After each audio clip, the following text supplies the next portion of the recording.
ഞാൻ ഈ വെളുപ്പാങ്കാലത്ത് എവിടെ പോകുന്നതെന്ന് അറിയോ? എനിക്കൊരു കൊറിയർ വന്നിട്ടുണ്ട്.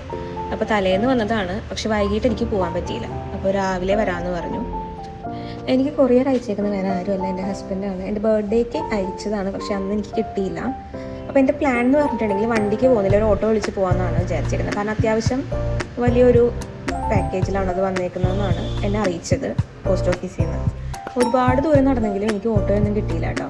അവസാനം ഓട്ടോ സ്റ്റാൻഡിൽ പോയിട്ട് ഓട്ടോ വിളിച്ച് നേരെ പോസ്റ്റ് ഓഫീസിലോട്ട് പോവാണ് കേട്ടോ.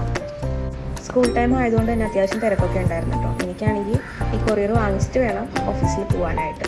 ഞാൻ ഭയങ്കര എക്സൈറ്റഡ് ആയിരുന്നു കേട്ടോ, അതെന്താണെന്ന് അറിയാൻ. അതിലുപരി ശിവയ്ക്കാണെങ്കിൽ, അതായത് എൻ്റെ ഹസ്ബൻഡിനാണെങ്കിൽ, ഞാൻ തന്നെ അത് പോയി വാങ്ങി ഓപ്പൺ ചെയ്ത് നോക്കണമെന്ന് ഒരേ നിർബന്ധം. വേറെ ഒന്നും കൊണ്ടല്ല, എനിക്ക് വേണ്ടി വാങ്ങിയതായതുകൊണ്ട് തന്നെ ഞാൻ തന്നെ ഓപ്പൺ ചെയ്യണമെന്ന്. അങ്ങനെ ഇതാ പോസ്റ്റ് ഓഫീസിൽ എത്തിയിട്ടോ. അപ്പോൾ ഞാൻ ഓട്ടോ അങ്കിളിനോട് പറഞ്ഞു, ചേട്ടാ കുറച്ച് നേരം വെയിറ്റ് ചെയ്യണം, എനിക്കൊരു കൊറിയർ എടുക്കാനാണ്. പുള്ളി രാവിലെ തന്നെ ഇച്ചിരി കലിപ്പിലാണ്, എന്നാലും പറഞ്ഞു വെയിറ്റ് ചെയ്യാൻ വേഗം വരണമെന്ന്. അങ്ങനെ ഇതാ പോസ്റ്റ് ഓഫീസിൻ്റെ അകത്ത് കയറി എനിക്കുള്ള കൊറിയറാണ് കേട്ടോ എടുക്കുന്നത്. വെയിറ്റ് ഒന്നുമില്ല, പക്ഷെ ഇത്തിരി കുറച്ച് വലിയ പാക്കേജിങ്ങിലായതുകൊണ്ടാണ് കേട്ടോ ഞാൻ ഓട്ടോയ്ക്ക് വന്നത്. ശരിക്കും പറഞ്ഞാൽ വണ്ടിക്ക് വരാവുന്നതേ ഉണ്ടായിരുന്നുള്ളൂ.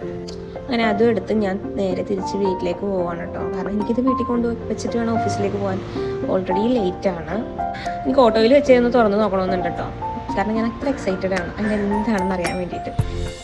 അങ്ങനെ വീട്ടിലെത്തി ഞാനപ്പോൾ അത് എല്ലാം ഓപ്പൺ ചെയ്ത് നോക്കുക. അപ്പോൾ എൻ്റെ കുഞ്ഞ് അതിലൊക്കെ ഇങ്ങനെ കറങ്ങി നടക്കുന്നുണ്ട്. അതിലെന്താണെന്ന് അറിയാം. അവൾക്ക് ഇങ്ങനെ എന്തെങ്കിലും കൊറിയറൊക്കെ വന്നിട്ടുണ്ടെങ്കിൽ അവളും എൻ്റെ കൂടെ കൂടുതൽ എന്താണെന്ന് അറിയാൻ വേണ്ടിയിട്ട്, അവൾക്കുള്ളതാണോ എന്നൊക്കെ അറിയാനായിട്ട്. ആദ്യം പൊട്ടിച്ചപ്പോൾ ഞാൻ വിചാരിച്ചത് ഞാനൊരു ഷാർക്കിൻ്റെ ഒരു സംഭവം പറഞ്ഞിട്ടുണ്ടായിരുന്നു, അതായിരിക്കും. പക്ഷെ അതല്ലായിരുന്നു കേട്ടോ.